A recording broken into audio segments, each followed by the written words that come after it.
JulesBlessedVegan, and as always, welcome to my channel. And for those of you who are new, I know you can benefit. So for the icon of this video, it's a little controversial.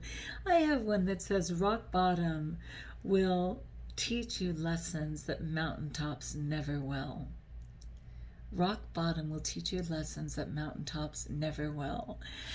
It's controversial, right? Because it's like there's so much grace and beauty at the top of a mountain, and in some ways, when you've reached the top like that, there's been so many lessons to get there, that maybe you've already learned that lesson from rock bottom. The thing is, though, do you believe in rock bottom?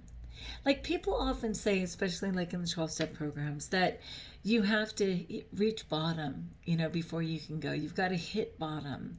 And what I always found was that there was another layer. Like, if I thought I was at the bottom, my actions inevitably kept me digging even deeper.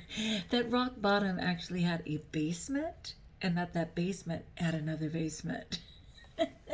There's a huge risk in waiting to hit rock bottom, as in you may be dead, right, by the time you get there.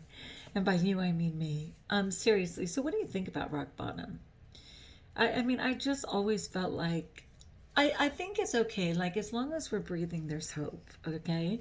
And I think it's all right that we hit that lowest plateau at various times in our walk. Obviously, as long as we get up and keep moving forward. And whether that, like, when I think of some bottoms in my life, okay, when I initially got sober and stopped being a pill gourmet, which, let's be fair, is a drug addict on prescription drugs that don't belong to you. Okay, it's not pretty. But when I stopped all of that, it was because I'd hit rock bottom in the sense that I'd been raped, that I'd blacked out for the final time, that just previous to that, I not much earlier than that had been hospitalized for alcohol poisoning. I was kind of at the rock bottom, regarding those addictions in my life. The risk was too high and I just couldn't do anymore, and it sobered me up. That was my rock bottom for that. But certainly, when I think about food, I mean, sure, when I was over 330 pounds and extremely uncomfortable, though much younger, and my body, because it was the first time, my body was probably able to handle it a little differently than it does now. And no, praise God, I don't weigh 330 anymore, but I did recently put on weight, and I'm certainly uncomfortable in my body. But anyway, that was definitely kind of hitting a rock bottom. But at another time, when I'd lost that weight and got back up to 280, that was another rock bottom for me. Recently, when I'd lost weight and got up to 225, are you flipping kidding me? That was a new rock bottom for me. So I think rock bottoms can happen many times, and I think the key is to not keep digging. At least that's true for me. Just stop the digging and get on with it.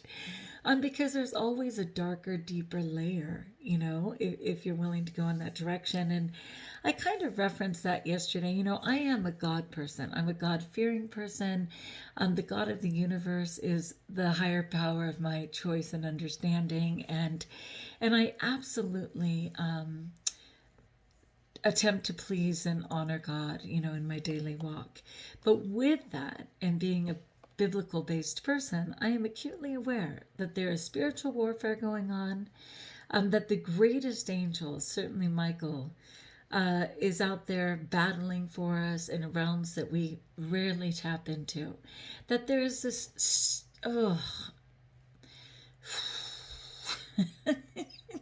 the devil makes me so mad, but I know in being mad and like cursing and putting him down, it's exactly what he loves. So I try really hard not to, but I'm just like, how do you go from being God's perfect angel, this glorious angel that he created with all the potential in the world, his right-hand man, if you will, just so flippin' arrogant that you decide to take a third of all the minions and insecure nightmares with you and build your own, I'm not going to say kingdom, because there is nothing great about hell, but like,